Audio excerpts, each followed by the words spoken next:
तो ये तो पता ही होगा कि हमारी संस्कृति में गाय को माता का दर्जा दिया गया है, लेकिन असली सवाल है, ये सनातन धर्म आखिर है क्या? रामायण के सुंदरकांड में इसका बड़ा ही सिंपल जवाब मिलता है।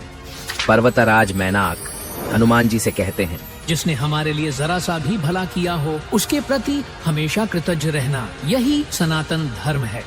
और अगर कृतज्ञता की सबसे बड़ी मिसाल किसी के लिए देनी हो तो वो है गौ माता, क्योंकि गाय की रक्षा करना मतलब अपने धर्म और अपनी रूट्स की रक्षा करना।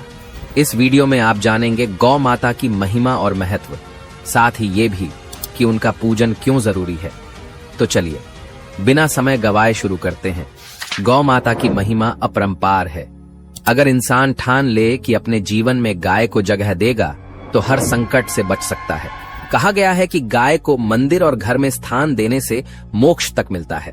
पुराणों में तो यहाँ तक लिखा है कि अंतिम समय में गाय की पूंछ पकड़ने मात्र से ही मुक्ति का रास्ता खुल जाता है। गौ माता की महिमा शब्दों में बताना मुश्किल है। जो उन्हें महत्व देना सीख ले, उनके दुख दूर हो जाते हैं। गाय हमारे जीवन से गहराई से जुड़ी है। दूध, गोबर, यहाँ तक कि गौमूत्र तक सबका उपयोग होता है। गौमूत्र से बनी दवाएं कई बीमारियों का रामबाण इलाज मानी जाती है। गोपाष्टमी के दिन गाय का पूजन और संरक्षण करने से पुण्य मिलता है। जिस घर में गोपालन होता है वहां संस्कार और सुख अपने आप आ जाते हैं। इतना ही नहीं, जीवन मरण से मुक्ति भी गौ माता ही दिलाती है। लोग पूजा पाठ करके धन की इच्छा रखते हैं, लेकिन असली भाग्य बदलने वाली तो गौ माता ही हैं। उनके दूध से जीवन चलता है। कहा गया है कि जो रोज पंचगव्य का सेवन करता है उस पर जहर तक असर नहीं करता और वो बीमारियों से दूर रहता है। गाय के दूध में वो सारे तत्व मौजूद हैं जो जीवन के लिए जरूरी हैं। वैज्ञानिक भी मानते हैं कि इसमें पूरी पौष्टिकता है। कहते हैं मीरा विष पीकर भी जीवित रही क्योंकि वे पंचगव्य का सेवन करती थी। लेकिन आज कृष्ण को पाने जैसी मीरा की भावना लोगों में नहीं बची। सुबह सुबह अगर गौ दर्शन हो जाएं तो मान लीजिए दिन शुभ होने वाला है, क्योंकि गौ माता में ही सभी देवताओं का वास बताया गया है। फिर किसी और के दर्शन की आवश्यकता ही नहीं रह जाती। आज लोग अपने लिए महलों जैसी इमारतें खड़ी कर रहे हैं, पर क्या ये ईंट पत्थर आत्मा की भूख मिटा सकते हैं?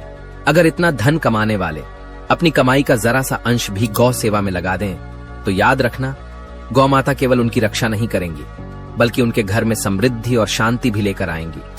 इसीलिए कहा गया है गौ दर्शन सर्वोत्तम है। गाय और ब्राह्मण ये दोनों कभी अलग नहीं होते, पर आज के समय में लोगों ने दोनों का ही साथ छोड़ दिया है। जब पांडव वनवास पर जा रहे थे उन्होंने भी गाय और ब्राह्मण का साथ मांगा था, क्योंकि उन्हें पता था इनका साथ ईश्वर का साथ है। समय समय पर राम आए, कृष्ण आए, परशुराम आए और हर युग में उन्होंने गाय और संतों का उद्धार किया। सूरदास और तुलसीदास ने भी गौ कथा का वर्णन करके गौ माता की महिमा को अमर कर दिया।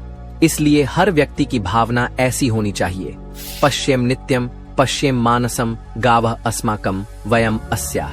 भावार्थ, मैं नित्य गौ माता का दर्शन करूं और गौ माता सदा मुझ पर अपनी कृपा दृष्टि बरसाए। गाय हमारी है और हम गाय के हैं। जिस घर में गौ माता का वास हो वहीं सुख शांति और जीवन का आधार होता है। लेकिन लोग दृश्य देवी को भूल अदृश्य देवता की खोज में भटकते रहते हैं। उन्हें नहीं पता आने वाले समय के बड़े संकटों का समाधान गौ माता से ही मिलने वाला है। संकट की घड़ी में वही रक्षा करेंगी। परमात्मा से प्रार्थना है हर इंसान गोवंश के प्रति अपना कर्तव्य समझे और अपने जीवन में वे सात्विक गुण अपनाए जो आज आपने इस प्रस्तुति में देखे। आशा है यह वीडियो आपको गौ सेवा और श्रद्धा की ओर प्रेरित करेगा। फिर मिलेंगे एक और आध्यात्मिक संदेश के साथ।